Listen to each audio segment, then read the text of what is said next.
बिहार में एसआईआर पर बवाल ऐसा छिड़ा कि थमने का नाम नहीं ले रहा है। विधानसभा से लेकर सड़कों तक पर यह बवाल देखने को मिल रहा है। 51 लाख वोटरों के नाम काटे गए, जिसमें से 18 लाख वोटर ऐसे हैं जो मृत हैं, बाकी 28 लाख वोटर ऐसे हैं जो किसी दूसरे राज्य में जा चुके हैं और वहां उनका वोटर आईडी कार्ड बन चुका है। लेकिन विपक्ष है कि इस मामले पर वो एक तरफ संसद में इस पर चर्चा चाहते हैं, दूसरी तरफ विधानसभा में भी लगातार इस पर चर्चा चल रही है। इसी को लेकर तेजस्वी यादव ने एक बड़ा ऐलान कर दिया कि अगर ऐसा ही चलता रहा तो वो विधानसभा चुनाव का बहिष्कार कर देंगे, अपने साथियों से बात करेंगे। तो इसी विषय पर आज चर्चा करेंगे कि क्या तेजस्वी यादव चुनाव का बहिष्कार कर सकते हैं, और अगर चुनाव का बहिष्कार करेंगे तो फिर बिहार की राजनीति पर क्या कुछ असर होगा। मेरे साथ मौजूद हैं हमारे वरिष्ठ सहयोगी अमीन अहमद। सर, बहुत बहुत स्वागत आपका। क्या तेजस्वी यादव इस विधानसभा चुनाव का बहिष्कार कर सकते हैं? सबसे पहले तो यही बता दीजिए। नहीं, मुझे लगता है कि वो बहिष्कार नहीं करेंगे। ये तो ऐसे हो जाएगा कि जैसे अपने ही पैर में कुल्हाड़ी मार लेने वाली बात हो जाएगी, क्योंकि अगर वो ऐसा करते हैं तो इसके कई जो है नुकसान हैं, और उससे बेहतर होगा कि इस मुद्दे को जिस तरह से विपक्ष जो भुना रहा है, और संसद में जैसे आपने अपनी ओपनिंग में कहा कि संसद में जो है इस पे बवाल चल रहा, संसद के मकर द्वार पे जो है प्रदर्शन हुआ काली पट्टियों के साथ, काले कपड़ों के साथ।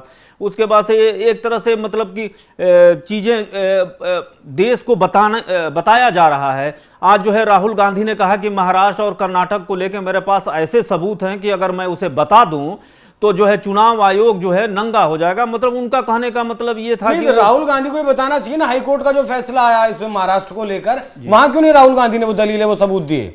नहीं, बात सही है, लेकिन एक राजनीतिक पार्टी है, राजनीतिक पार्टियां सॉल्यूशन नहीं खोजती हैं, वो तो चाहती हैं कि मुद्दा बना रहे, और ये मुद्दा थोड़ा सा बड़ा हो गया। उसी का नतीजा आप देखिए कि आज जो है चुनाव आयोग को बैकफुट पे आना पड़ा, और 1 महीने के लिए जो है सर की जो रिक्रूट में चल रही थी, जो प्रक्रिया चल रही थी, उसके लिए वक्त बढ़ा दिया गया। हाँ, बढ़ा दिया गया है। तो एक तरह से देखा जाए तो जो गलतियां चुनाव आयोग किया है ये सरासर गलत है।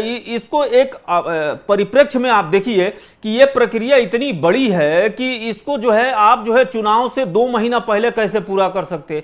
कम से कम आपको करना था तो 6 महीना पहले करते। इसके साथ साथ जो है इन्हीं की पार्टी के जो है कल जो है संसद के बाहर जो है मीडिया से बात करते हुए उन्होंने यहां तक कह दिया, जेडीयू के एक सांसद ने, यादव जी हैं, उनका नाम मैं भूल रहा हूं, उन्होंने ये कह दिया कि चुनाव आयोग को जो है क्या कहते हैं, इतिहास और भूगोल बिहार का नहीं मालूम। आपको याद होगा तो अभी चिट्ठी लिख दी थी, क्या कहते हैं, चंद्रबाबू नायडू इनके सहयोगी हैं। 2 बड़ी पार्टियां इनकी सहयोगी हैं, चंद्रबाबू नायडू की टीडीपी और बिहार की जेडीयू। तो एक तरह से लग रहा है कि सरकार भी थोड़ा सा जो है पीछे कदम हटा रही है कि नहीं यार ये थोड़ा सा गलत हो रहा है। और ऊपर से मुझे लग रहा है कि वो मतलब कि एक चुनावी मोमेंट या चुनावी बयान मेरे हिसाब से, मेरे नजरिए से है कि वो एक तरह से एक बयान दे दिए कि नहीं सर, संवैधानिकता तो राहुल गांधी भी जानते हैं, विपक्ष भी जानता है। अब चुनाव आयोग एक फ्री संस्था है, संवैधानिक संस्था है, उसके विषय पर संसद में चर्चा नहीं हो सकती। ये तो ठीक वैसे ही हो जाएगा सुप्रीम कोर्ट के किसी फैसले को लेकर आप संसद में चर्चा करने लगे। विपक्ष इस बात को जानता है लेकिन भुना रहा है, मुद्दा बना रहा है, जैसा कि आपने कहा। ठीक है, मतलब आपका कहना है कि गीदड़ भभकी तेजस्वी यादव दे रहे हैं, लेकिन अगर असल में ऐसा हो जाए और तेजस्वी यादव इस चुनाव का बहिष्कार कर दें, तब बिहार की राजनीति पर क्या असर पड़ेगा? नहीं, तब तो ये एक तरह से मतलब कि बहुत बड़ा विस्फोटक चीज हो जाएगी। जैसे आप समझिए कि अगर इंडिया गठबंधन में बिहार में जो है कांग्रेस पार्टी है, भारतीय कम्युनिस्ट पार्टी है, जो है क्या कहते हैं कि सीपीएम है, आरजेडी है, अगर ये लोग चुनाव में नहीं जाते हैं तो ये तो पूरी दुनिया भर में एक बहुत बड़ी सुर्खी बटोर लेगा कि बिहार के जो सबसे बड़े स्टेक होल्डर हैं, आरजेडी है, जिसका सर्वे में अभी जो है सी वोटर के सर्वे में जो है लीड कर रहे हैं मुख्यमंत्री के तौर पे 35%। हाँ, उनके सामने कोई नहीं है, और इस तरह की, तो इसके मतलब कि जो है एक तरह से जो है सत्ता पक्ष के लिए बहुत खतरनाक हो जाएगा। और जो छवि बनेगी वो यही बनेगी जो विपक्ष चाह रहा था कि चुनाव आयोग जो है पार्शियलिटी कर रहा है, चुनाव आयोग जो है सत्ता पक्ष के हिसाब से काम कर रहा है, चुनाव आयोग ही जिता रहा है, चुनाव आयोग ही हरा रहा है। तो मैटर बहुत बड़ा हो जाएगा अगर बिहार के परिप्रेक्ष्य में देखें तो। नहीं, इनके सहयोगी दल क्या साथ आएंगे तेजस्वी यादव के इस फैसले में? नहीं, ये तो उसी टाइप से बात हो गई कि जैसे 3-4 दिनों से हर पत्रकार, हर आदमी यही कह रहा है दिल्ली के कि जो है जगदीप धनखड़ जी ने इस वजह से इस्तीफा लगाया, उस वजह से इस्तीफा लगाया, ये वैसे ही बात हो जाएगी कि सारी चीजें हैं। अब कांग्रेस इस पे क्या कहती है, उनका तो एक पत्रकारों के प्रेस वार्ता में ये तो उन्होंने मुद्दा उछाल दिया।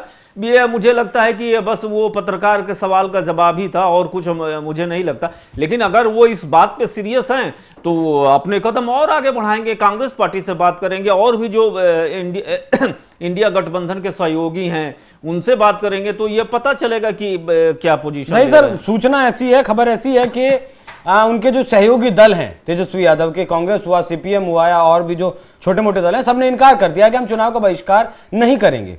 ऐसे में तेजस्वी यादव अकेले पड़ जाएंगे, जाहिर सी बात है उन्हें चुनाव में आना पड़ेगा। हाँ, नहीं, अगर आपके पास इस तरह की सूचना है तो ये फिर इस बात पे चर्चा होगी कि हम इस मुद्दे को और बड़ा बनाते हैं, हम इस मुद्दे को और उस तरह से करते हैं। जैसे कल जन स्वराज ने पटना में जोरदार प्रदर्शन किया। 9 जुलाई को आप देखें कि पटना में जो है राहुल गांधी और क्या कहते हैं कि तेजस्वी यादव और तमाम पार्टियों ने वहां पे प्रदर्शन किया। तो उनके हिसाब से ये मुद्दा को और बड़ा बनाया जा रहा है, जिसका नतीजा। अब ये बताइए, एक आखिरी सवाल, 18 लाख लोग अगर मर गए हैं, उनका नाम वोटर लिस्ट में है, अगर वो नाम कट रहा है, बाकी 26-27 लाख लोग अगर ऐसे हैं कि बिहार से बाहर वो चले गए हैं और उनका वोटर आईडी कार्ड किसी दूसरे राज्य में बन गया है, उनका नाम अगर कट रहा है बिहार की वोटर लिस्ट से, तो समस्या क्या है असल में? सर मुद्दा ही बनाना है? नहीं, मुद्दा नहीं। अगर जमीनी हकीकत देखा जाए तो इसमें दिक्कत तो है। दिक्कत क्या है कि पहली चीज है कि एक मास लेवल पे अगर कोई आप बड़ा काम कर रहे हैं तो आपको भी मालूम है कि जो अभी भी जो मुद्दों को समझना या कानूनी प्रक्रिया को समझना गांव के लोगों के लिए दिक्कत है। तो पहले तो चुनाव आयोग को ही इन सारी चीजों को एक विज्ञापन के द्वारा पार्टियों से मीटिंग करके, जैसे चुनाव आयोग चुनाव कराता है तो 1 महीना पहले जो है प्रक्रिया चलती है। दिल्ली से सारे बड़े चुनाव आयुक्त ज्ञानेश कुमार या उनके सहयोगी जाते हैं, डीजीपी से बात करते हैं, मुख्यमंत्री से बात करते हैं, वहां की स्टेक होल्डर पार्टियों से बात करते हैं, फिर जो है चुनाव की डेट का ऐलान होता है सर्वसम्मति से। तो जो एक ब्रॉड तरीके से जो चीजें करनी चाहिए थी, उन्होंने ऐसा नहीं किया। उन्होंने तुरंत अब इसमें यह भी देखिए कि हम आधार कार्ड को नहीं मानते, हम राशन कार्ड को नहीं मानते, हम जो इलेक्शन कमीशन ने जो कार्ड दिया है उसको नहीं मानते। तो ये तमाम चीजें कंफ्यूजन पैदा कर दी, लोग जो है समझ ही नहीं पाए। उस कंफ्यूजन को दूर किया जा सकता है। 11 तरीके के और डॉक्यूमेंट भी तो सरकार की तरफ से नहीं, मैं वही कह रहा हूं कि अगर उन चीजों को दूर करना था तो एक तरह से एक अभियान चला लेते, विज्ञापन देते, तीनों चारों पार्टियों के जो बूथ लेवल एजेंट्स हैं वो लाखों की संख्या में हैं, वो जो है ब्लॉक लेवल पर काम कर रहे हैं। यही कारण है कि लगभग जो है बहुत ज्यादा काम पूरा हो चुका है, अब तक बहुत कम काम बचा है। नहीं, उसमें भी जो मीडिया की जो लोग जो जमीन पे हैं, काफी लोगों का ऐसा इंटरव्यू लिए हैं कि पता चल रहा है कि उनके पास बीएलओ आया ही नहीं, उनके पिताजी जिंदा हैं तो उनका नाम काट दिया। तो इस तरह की जो समस्याएं या जो शिकायतें आ रही हैं वो सीधा तौर पर समाधान होना चाहिए। हाँ, प्रोफेशनल तरीके से जो एक शब्द कहा जाता है, उस तरह से चुनाव आयोग ने सही तरीके से इसे टेकल नहीं किया। लेकिन ये अच्छी चीज है, ये तो सभी कह रहे हैं। लेकिन जो इसको चीजों को टेकल करने वाली चीज है, जैसे आप सुप्रीम कोर्ट में जो है हलफनामा गया चुनाव आयोग का कि हम आधार कार्ड को, राशन कार्ड को और इसको नहीं मानते, तो फिर चुनाव आयोग ने तो थोड़ा सा पहली हियरिंग में ये बात कह दी कि आप भाई आधार कार्ड को मान लीजिए। तो सुप्रीम कोर्ट ने, हाँ तो वो सारी चीजें हैं। ठीक है, जो कमियां हैं वो दूर की जानी चाहिए, जो शिकायतें हैं वो दूर की जानी चाहिए। बाकी तेजस्वी यादव ने जो ऐलान किया है कि उनके पास ये विकल्प है कि वो बिहार का चुनाव के उसका बहिष्कार कर सकते हैं, तो क्या वाकई में ऐसे करेंगे या फिर सिर्फ एक गीदड़ भभकी है, या फिर जनता की जो संवेदनाएं हैं उनके साथ बस वो खिलवाड़ करना चाहते हैं कि मैं आपके लिए इतना भी कर सकता हूं कि चुनाव भी ना लड़ूं। ज्यादातर यही लगता है कि वो लोगों की संवेदनाओं के साथ खेलना चाहते हैं। बाकी बिहार विधानसभा में किस तरीके से आज फिर एक बार बवाल मचा, जाते जाते वो भी देखिए। आमीन सर, बहुत बहुत धन्यवाद आपका, आप हमारे साथ जुड़े। आप कौन होते तय करने वाले? आप कौन होते हैं तय करने वाले? जो फर्जीवाला आप कौन होते हैं? देखते पत्रकार, जिसका बाप जो है अपराधी हो बिहार का, वो क्या बोलेगा?